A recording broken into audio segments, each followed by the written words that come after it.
comme je l'ai fait depuis 2015, lorsque je me suis rendu compte de la situation financière de la ville, parce que ça permet d'avoir un échange à partir d'éléments factuels et il y a moins de posture politicienne.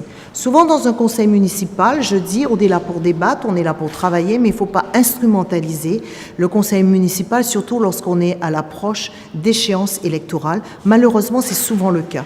Je pense qu'il faut de la sérénité dans le débat public, il faut que nos concitoyens comprennent le sens de l'action de leurs élus et je pense que l'échange avec vous, la presse, parce que vous avez ce devoir d'information, il est important qu'ils puissent, les administrés de Basse-Terre, connaître la position de leur maire.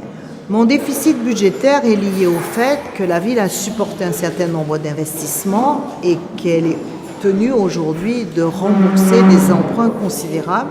C'est la raison pour laquelle j'ai considéré qu'il fallait permettre à cette ville de retrouver des marges de manœuvre et j'annonce publiquement qu'effectivement, nous avons renégocié le prêt avec la Caisse des dépôts qui nous permettra de faire une économie de 200 000 €. Ce que je veux dire aussi, on parle beaucoup du déficit de fonctionnement. Je ne néglige pas le fait qu'il est là et qu'aujourd'hui, la ville a une difficulté au niveau de son autofinancement. Mais s'agissant effectivement des dépenses courantes, il y a une vraie volonté de maîtriser nos charges courantes.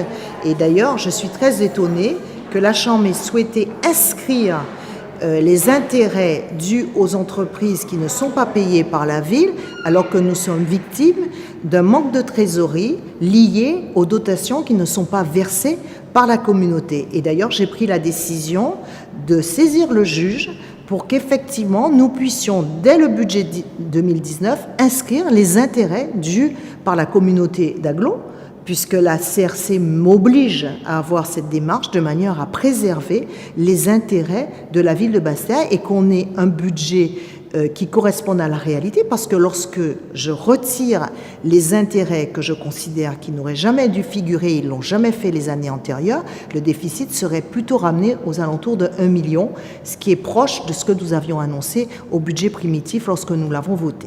Je voulais m'en expliquer parce que d'abord, c'est extrêmement difficile d'entendre ça, surtout d'un collaborateur qui a beaucoup accompagné cette ville et qui d'ailleurs a été à l'origine du fait que nous avons pu obtenir de la CRC qu'on ne nous inscrive pas à tort une dette qui n'était pas due à la ville à l'égard de la communauté. J'ai rappelé qu'il y a plusieurs façons de recruter un directeur de cabinet. Aujourd'hui, ce directeur a été recruté parce que c'était un fonctionnaire en détachement et à l'occasion de cette conférence de presse, je vous ai donné toutes les références à la fois du décret et des réponses qui avaient été apportées sur sa rémunération. Je pense qu'il faut éviter de salir à tort des personnes alors que nous sommes sur une fonction publique avec des règles et il faut les respecter. Vous savez, je n'ai pas de conseil à donner à la Chambre régionale des comptes parce que je respecte les institutions de la République. Je dis simplement, lorsqu'effectivement les maires ne gèrent pas comme il faut les budgets parce qu'il s'agit de l'argent public, c'est normal que la Chambre soit dans son rôle. Mais lorsqu'il y a des erreurs qui peuvent être celles d'une institution comme celle de la Chambre, et ça a été le cas pour nous à Basse-Terre, il faut aussi le reconnaître pour réhabiliter les élus que nous sommes dans leurs fonctions. Pour le reste, j'attends surtout de la Chambre qu'elle apporte des conseils aux collectivités, parce qu'il est facile de dire qu'il suffit de baisser la masse salariale, alors que juridiquement, nous ne pouvons pas le faire. Il est facile de dire que nous pouvons effectivement réduire nos dépenses courantes lorsque nous avons des obligations vis-à-vis des écoles.